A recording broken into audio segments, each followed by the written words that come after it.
আসসালামু আলাইকুম ফ্রেন্ডস, কেমন আছেন সবাই? মনের আরজুর একটি মিনি ভ্লগে আপনাদের সবাইকে স্বাগত। আজ বুধবার সন্ধ্যার সময় বাড়িতে ফুচকা খেয়েছিলাম, ওটাই একটু আপনাদের সাথে শেয়ার করছি। প্রথমে ফুচকার পানি বানানোর জন্য মিক্সার গ্রাইন্ডারের জারে নিয়ে নিয়েছিলাম পুদিনা পাতা, ধনিয়া পাতা, তারপরে 3টে কাঁচা লঙ্কা আর আগে থেকে পানিতে ভিজিয়ে রাখা পাকা তেঁতুল। সেটাকে ভালোভাবে মাখিয়ে তেঁতুলগুলোকে ফেলে দিয়ে তার পানিটাকে নিয়ে নিয়েছি। সবগুলোকে একসাথে মিক্সার গ্রাইন্ডারে দিয়ে ভালোভাবে পেস্ট করে নিয়েছি। এখন পেস্ট রেডি। এদিকে ফুচকার আলু বানানোর জন্য ছোট ছোট আলু কেটে সিদ্ধ করার জন্য রেডি করা হয়ে গেছে। ফুচকার আলু সিদ্ধ করতে দিয়ে এদিকে একটা বোলে কিছুটা পরিমাণ পানি নিয়ে আগে থাকতে রেডি করে রাখা পেস্ট তার মধ্যে দিয়ে এর মধ্যে দিয়ে দেওয়া হচ্ছে বিট লবণ। 1.5 চামচ পরিমাণ বিট লবণ দিয়েছিলাম।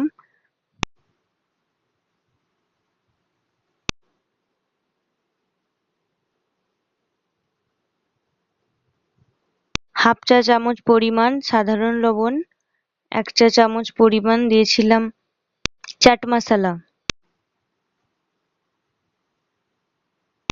আর দেওয়া হয়েছিল অর্ধেকটা লেবুর রস।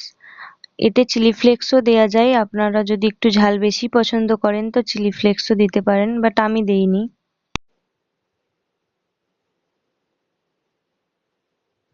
সবকিছু দিয়ে পানিটাকে ভালোভাবে মিক্স করে নিয়ে ফুচকার পানি রেডি। এদিকে আলু সেদ্ধ হয়ে গেছে, আলু সেদ্ধটাকে ভালোভাবে ম্যাশারে করে মাখিয়ে নিচ্ছিলাম। সিদ্ধ আলুটাকে ভালোভাবে ম্যাশ করে নেওয়ার পর তাতে দিয়ে দিয়েছিলাম সব ধরনের মশলা। প্রথমে দিয়েছিলাম জিরে গোলের পাউডার,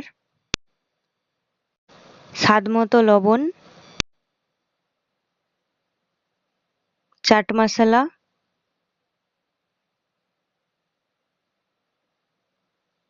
বিট লবণ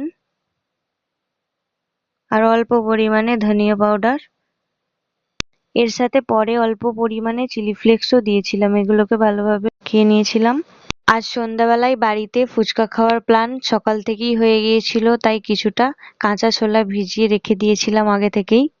এবার মশলা মাখানো আলুর মধ্যে একে একে পেঁয়াজ কুচি, ধনেপাতা, কাঁচা লঙ্কা কুচি, গ্রেট করে রাখা শসা, গ্রেট করে রাখা গাজর আর কাঁচা ছোলা দিয়ে ভালোভাবে মাখিয়ে নিয়ে আজকে ফুচকার জন্য আলু রেডি।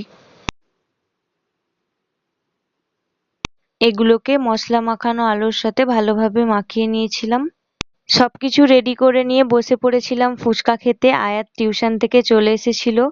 ফুচকাগুলো বাড়িতে বানানো হয়নি, এগুলো কেনা ফুচকা ছিল। তো যতগুলো ফুচকা ছিল মা, আমি, আয়াত আর বুনি 4 জনে মিলে খেয়েছিলাম। আমার আব্বু আর আনামের পাপা খায়নি গো। তো আপনাদের সাথে দেখা হবে পরের আবার একটি ব্লগে। বাই বাই, আল্লাহ হাফেজ।